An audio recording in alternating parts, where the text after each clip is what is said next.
안녕하세요. 호프 이즈 레인입니다. 나는 고 송재리 님이 고인이 된 후 그의 사진을 보다가 그에게 있던 심리 상태를 보게 되었고 그것을 글로 적었습니다. 이 글은 저의 앞으로 나올 책, 저의 책 플루매니아에 있는 글입니다. 어제 그의 사망 소식을 듣고 마음이 아프고 눈물이 났습니다. 이 세상의 어느 한 영혼이 그렇게 되었다는 게 저에게는 놀람과 아픔이었습니다. 저는 드라마를 안 보고 리모컨으로 채널을 돌려보는 일을 하지 않아서 송재린 그의 이름만 아는 정도였습니다. 오늘 아침에 알고리즘으로 뜬 그의 짧은 영상을 보았습니다. 언제적 영상인지는 모릅니다. 그 영상을 보는데 그는 살다가 큰 허무함을 겪었고 그의 마음속에 큰 허무함이 있어서 스스로 목숨을 끊을 가능성이 분명히 35% 있음이 쉽게 보였습니다. 그 영상을 보고 그제서야 그가 왜 죽음을 택했는지 알게 되었습니다. 그에게는 큰 허무함이 있어서 굉장히 자유롭고 싶었습니다. 사람에게 큰 허무함이 있게 되면 굉장히 자유롭고 싶다는 생각이 들게 됩니다. 그는 자살로 자유로운 다른 삶을 택한 겁니다. 그러나 그가 죽기 전 생각했던 죽음 이후에 깃털처럼 가고 싶은데 가고 하는 자유로운 삶은 어려울지 모릅니다. 그에게는 큰 허무함이 있었습니다. 그건 그가 살면서 실제로 겪은 허무함이었습니다. 그에게는 큰 허무함이 있어서 치유가 필요한 사람이었습니다. 그는 잘생기고 건장한 청년이었지만 치유가 필요한 매우 약한 부분이 있었습니다.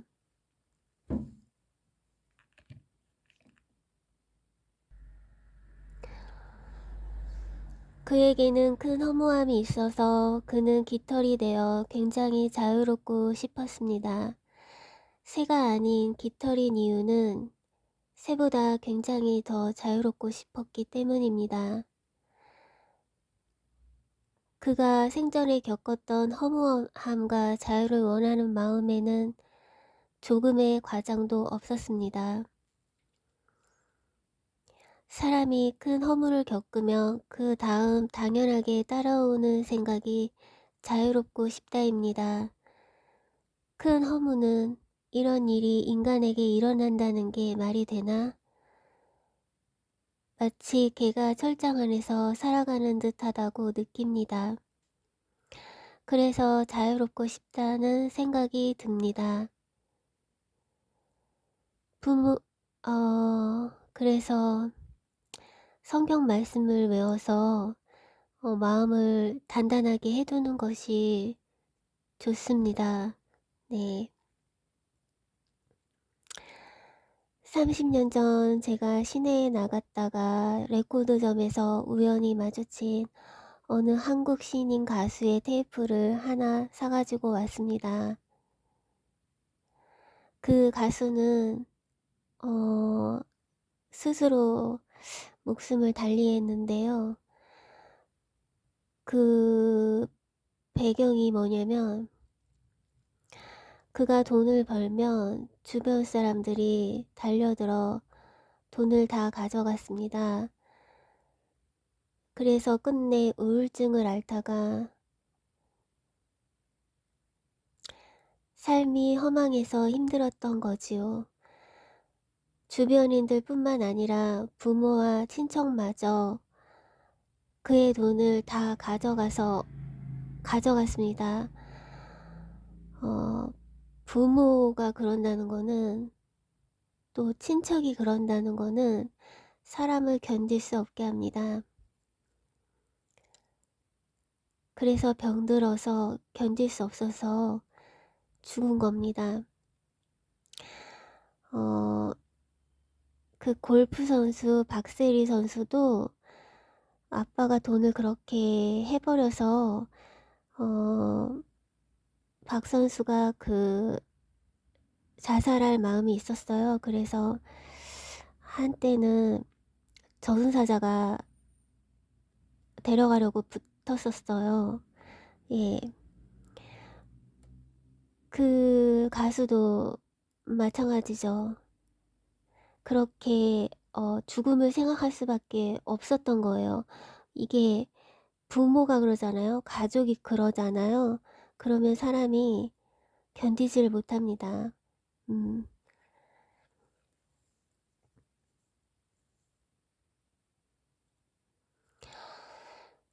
다음 글은 마중물 윤호균 목사가 쓴 책에 있는 글입니다. 농마주의에서 10층 건물 소유주로. 한 지역의 연합 집회를 위해 목사님들과 대화를 나누고 있었습니다. 그런데 한 내외분이 들어오셔서 냉녹차와 과일을 내오셨습니다. 조용히 나가시려는 그 두 분을 담임 목사님이 앉히셨습니다. 그리고는 제게 축복 기도를 요청하셨습니다. 기도를 마친 후에 담임 목사님이 제게 잠시 시간을 내줄 수 있는지 물으셨습니다. 그 내외분의 간증이 아주 은혜롭다고 하시면서 말입니다. 사무실에 들어설 때부터 관심이 가던 분들이라 호기심 많은 저로서는 거절할 수 없었습니다. 수줍은 미소만 짓고 계시던 남자분이 입을 여셨습니다. 그 남자분은 그 교회 장로님이라고 하셨습니다. 내심 사찰 집사님이신가 보다 짐작했던 저는 속으로 놀라며 그분의 말씀에 귀를 기울였습니다. 한때 그분은 넉마주의였다고 했습니다. 그 당시 몹쓸 짓도 많이 하고 세상에 대한 원망만 가득 차 매일을 절망 가운데 사셨다고 했습니다. 어릴 적 고향 교회에서 믿음 생활을 하신 적이 있기에 술을 정신없이 드신 날은 하늘을 향해 주먹질을 하며 하나님 욕도 했다고 합니다. 그러다 각혈까지 해야 하는 극심한 병에 걸리고 급기야 역전 주변을 맴돌며 구걸을 하셨다고 합니다. 그러다 그곳 노점에서 떡을 팔던 할머니의 보살핌을 받고 그분을 따라 교회를 다시 다니게 되었다고 합니다. 7일 금식을 통해 병을 치료받고 새로운 사람이 되었노라 말씀하시며 과거의 자신을 떠올리는 게 힘드신지 긴 한숨을 내쉬셨습니다. 그 지금의 아내를 만났고 노점에서 시작한 건어물 가게로 지금은 10층 건물을 소유하게 되었노라 감사하셨습니다. 그러면서 그 장로님이 웃으며 전 아침마다 쨍하고 해뜰 날 돌아온단다 하는 가요를 부르고 새벽 예배에 나옵니다 라고 하셨습니다. 해뜰 날의 은혜가 여러분들에게도 이루어지시길 간절히 기도합니다. 여러분들 발걸음 가득 쨍하고 해뜰 날만이 가득하길 말입니다. 다음 글은 마중물 윤호균 목사가 쓴 책에 있는 잊어버리는 은사에 대한 글입니다. 집회를 나가 한 권사님을 만나게 되었습니다. 지금은 큰 사업체를 운영하고 계시는 분이었는데 그동안 겪었던 고난과 역경들이 듣는 사람의 마음을 울리기에 충분한 것들이었습니다. 같이 자리한 사모님 한 분이 어떻게 그 고난을 다 이기셨냐는 질문에 그 권사님이 하신 말씀이 제게 참 인상 깊게 남았습니다. 그건 하나님이 제게 주신 은사 때문이었습니다. 바로 잊어버리는 은사였습니다. 나를 배신한 사람에 대한 원망도 잊게 하시고 나를 힘들게 한 시절도 잊게 하셔서 지금 이렇게 웃을 수 있답니다. 그분의 평온한 얼굴을 보며 참으로 많은 것을 생각하게 되었습니다.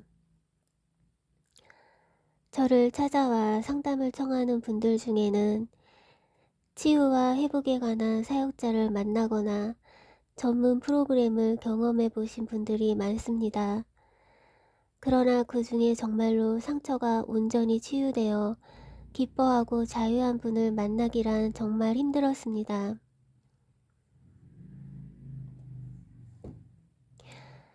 우리는 각각의 아픔이 있습니다. 우리는 잊어야 합니다. 과거의 아픔을 잊어야 합니다. 그러나 그 흔적은 지우지 말아야 합니다.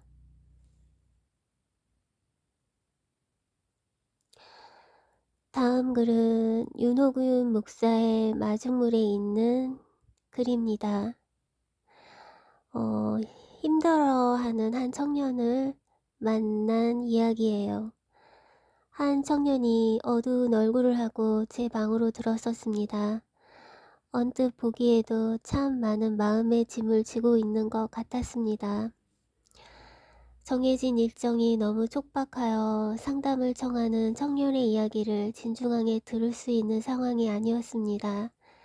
하지만 청년의 그림자와 같은 진한 어두움을 보고 그냥 지나칠 수는 없었습니다. 그 청년의 첫 질문이 예사롭지 않았기 때문이기도 합니다. 그 청년의 첫 질문은 목사님, 자살을 하면 지옥에 가나요? 였습니다. 무슨 일 때문인가 물었더니 이제 25이라는 그 청년이 사는 게 힘들어서요 라고 답합니다.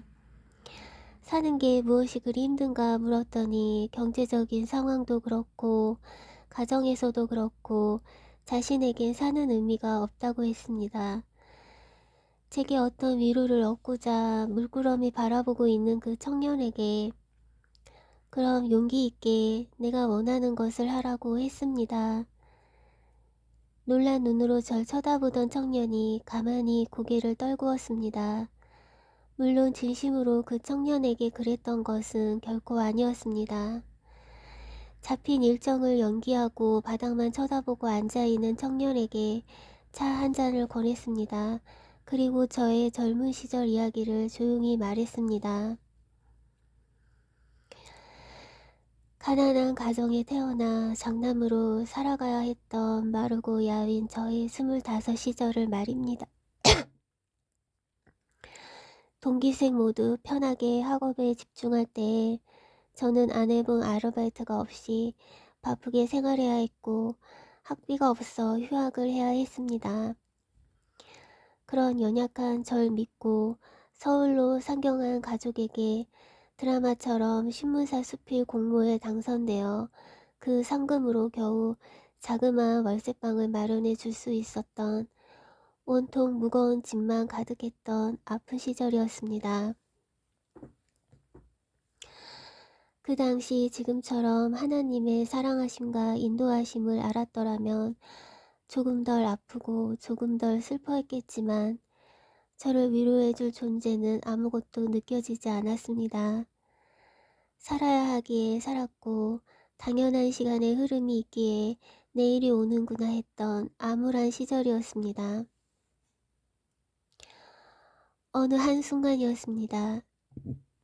제 앞에 앉아있는 그 청년에게 살아서 뭘 하나 하는 절망감이 준비되지도 않은 상황에 너무나 큰 산처럼 갑자기 나타났습니다. 누군가 나타나 제 절망감에 조금의 무게만 더했더라도 돌이킬 수 없는 실수를 했을지도 모르겠습니다.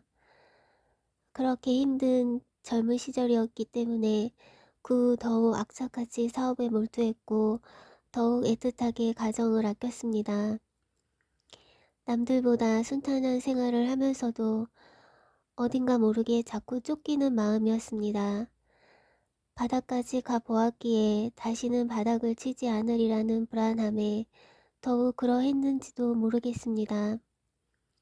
그러다 하나님을 만나게 되었습니다. 드디어 나의 온전한 위로자를 만나게 되었습니다. 하나에서 10가지 손꼽아 다 말하지 않아도 다 알고 가만히 고개 끄덕이시는 그분을 만나게 되었습니다. 온전한 위로하심으로 인해 이제는 아팠던 젊은 시절을 말할 수 있게 되었습니다.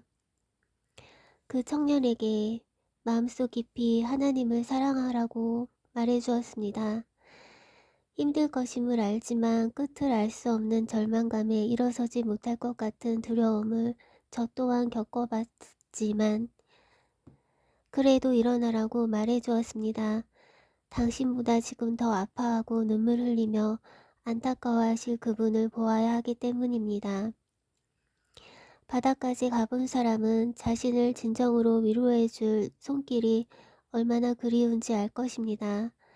중요한 약속을 지키지 못하게 되었지만 그 청년과의 만남은 제 감사의 확인이었고 짙은 어두움을 안고 왔던 청년이 수줍은 웃음을 지으며 일어나는 것을 보며 더 큰 감사를 드리게 되었습니다. 가끔 자신이 혼자라고 느껴지고 자신의 존재조차 느껴지지 않을 때 가만히 손 내미시는 그분의 인도하심을 만나시기 바랍니다. 그 모든 고난과 그 모든 아픔이 당신의 그 손을 잡기 위한 하나님의 계획하심이었음을 알 수 있기를 소망하겠습니다. 그 청년에게 미처 해주지 못했던 말이 있기에 지면을 통해서라도 전하고 싶습니다. 웃는 모습이 정말 보기 좋았다고 말입니다. 마중물 윤호균